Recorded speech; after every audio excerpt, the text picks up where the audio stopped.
Bahagi na ng pagiging Pilipino ay ang maka-adapt sa kultura ng ibang lahi at isa sa pinakamalaki ang nagiging impluwensya sa atin ay ang mga Tsino.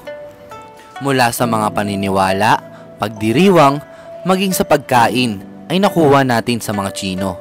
Pero alam mo ba na nasa Pilipinas ang pinakamatandang Chinatown sa buong mundo? Halika at samahan nyo kami sa Binondo. Unang itinayo ang Binondo noong 1594 bilang permanenteng tirahan ng mga Chinese immigrants, Spanish governor na si Luis Perez Dasmariñas. Bago pa man dumating ang mga Kastila, nauna nang dumating ang mga Tsino para makipagpalitan ng produkto at makipagkalakalan. Ang Tondo noon ang nagsisilbing sentro ng Luzon. Ang Ilog Pasig naman ang pangunahing lugar, daanan ng mga nag-aangkat ng produkto noon. May mga Chinese na bukod sa pangangalakal ay nagnais na manatili na dito. Kaya nagtayo sila ng kabahayan sa tabi ng Ilog Pasig para mas mapadali ang kalakalan.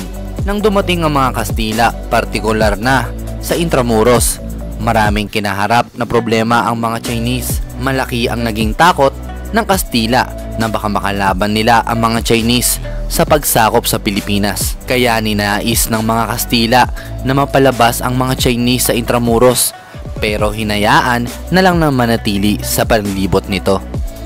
Ang lugar na ito ay tinawag nilang Parian, na ngayon ay Plaza Loton at Aroseros.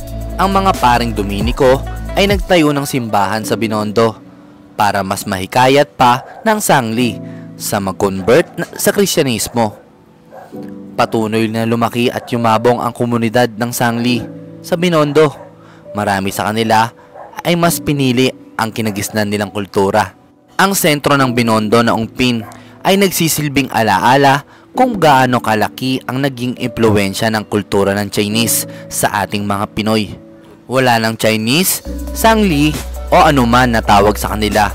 Ang mga naninirahan sa Binondo ay tinuturing ng purong Pilipino, anuman ang kultura o lahi mo.